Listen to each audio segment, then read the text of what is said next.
Hi all, this is me Karan. So in this particular video, we are gonna talk about a few negative points about HFT firms. तो अगर आप कोई भी HFT firm join करने वाले हैं या ऑलरेडी ज्वाइन कर रखा है तो आपको ये पॉइंट्स नेगेटिव फील हो सकते हैं, but at the same time किसी किसी को ये नेगेटिव पॉइंट्स बहुत ज़्यादा पॉजिटिव भी लग सकते हैं.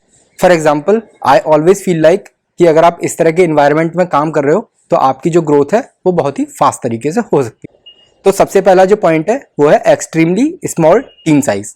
तो अगर आप किसी भी HFT फर्म को देखोगे या फिर उसके स्ट्रक्चर को देखोगे तो आपको पता चलेगा कि पूरी फर्म में जो टोटल हेड काउंट है वो काफ़ी कम है and at the same time जो टीम साइज है वो भी काफ़ी कम है.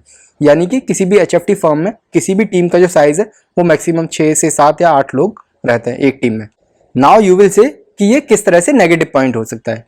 तो इसको थोड़ा और समझने की कोशिश करते हैं. लेट्स से अगर आप किसी भी पर्टिकुलर MNC में काम कर रहे हो जो काफ़ी बड़ी कंपनी है, तो होगा क्या कि उसमें हो सकता है कि टीम साइज काफ़ी बड़ा हो, लाइक 100-150 लोग काम कर रहे हो. तो उसमें आप अगर कोई भी पर्टिकुलर टास्क आपको असाइन किया जाता है तो आप उसमें बहाना मार सकते हो कि उसकी वजह से ये टास्क नहीं हुआ, उसकी वजह से ये टास्क नहीं हुआ, एंड आपके मैनेजर को उसको ट्रैक करने में काफ़ी प्रॉब्लम होगा क्योंकि टीम का जो साइज़ है वो बहुत ही बड़ा है एंड आपका मैनेजर एक एक इंडिविजुअल के पास जाके उसको हैंडल नहीं कर सकता. बट HFT के केस में क्या होता है, टीम साइज बहुत स्मॉल होता है तो आपके मैनेजर को सारी चीज़ें पता होती हैं कि आपको कौन सा पर्टिकुलर टास्क असाइन किया गया है एंड क्या स्टेटस है उसका.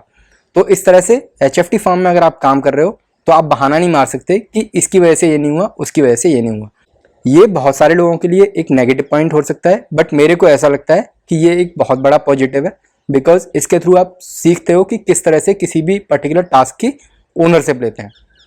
अगर हम सेकंड पॉइंट की बात करें, that is extremely smart colleagues. यानी कि आप जिस टीम में काम कर रहे होंगे आपके जो कलीग्स हैं वो बहुत ही स्मार्ट होंगे एंड टेक्निकली बहुत ही साउंड होंगे एंड आप पाओगे कि आपके हर एक कलीग के पास कुछ तो ऐसा है जो बाकी लोगों में नहीं है. हो सकता है उनकी जो टेक्निकल अंडरस्टैंडिंग है वो बहुत ज़्यादा हो या फिर उनकी जो क्रिटिकल थिंकिंग है वो बहुत ज़्यादा हो सकता है किसी के पास पूरा जो सिस्टम है वो किस तरह से काम कर रहा है उसकी नॉलेज बहुत अच्छी हो, किसी के पास सिस्टम डिजाइन का नॉलेज अच्छा हो. तो इस तरह के इन्वायरमेंट में आप काम कर रहे होते हो एंड आपको हमेशा फील होता रहता है कि आप कम परफॉर्म कर रहे हो as compared to other people. And इसकी वजह से क्या होता है कि आप उनके साथ कॉम्पीट करने की कोशिश करते हो एंड उस प्रोसेस में आप खुद को बहुत ज़्यादा इंप्रूव कर रहे होते हो. एंड ये काफ़ी सारे लोगों के लिए एक बहुत बड़ा नेगेटिव पॉइंट्स लग सकता है, but I feel like this is one of the biggest positives if you are working in HFT industry. अभी अगर हम नेक्स्ट पॉइंट की बात करें, that is extremely long working hours. तो होता क्या है कि आप अपने आसपास में लोगों को पाओगे कि उनके जो वर्किंग आवर्स हैं वो 13 to 14 आवर्स रहते हैं पर डे. एंड ऐसा क्यों होता है? बिकॉज लेट से आप किसी पर्टिकुलर बग पे काम कर रहे हो एंड उस पर्टिकुलर बग की वजह से जो फर्म की प्रॉफिटेबिलिटी है वो हैम्पर हो रही है. तो फर्म क्या चाहती है या फिर टीम क्या चाहती है, फिर आपका जो हायर मैनेजमेंट है वो चाहता है कि जल्दी से जल्दी उस पर्टिकुलर बग को रिजॉल्व किया जाए सो दैट कि उसकी वजह से जो प्रॉफिटेबिलिटी हैम्पर हो रही है वो हैम्पर ना हो.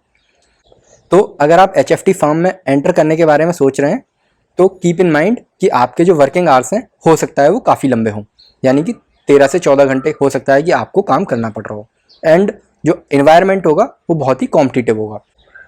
अगर मैं इस पूरे डिस्कशन को समराइज करूं तो मैं कह सकता हूं किसी भी HFT फर्म में काम करने के जो मेजर ड्रॉबैक्स हो सकते हैं वो है extremely small team size, extremely smart colleagues and long working hours.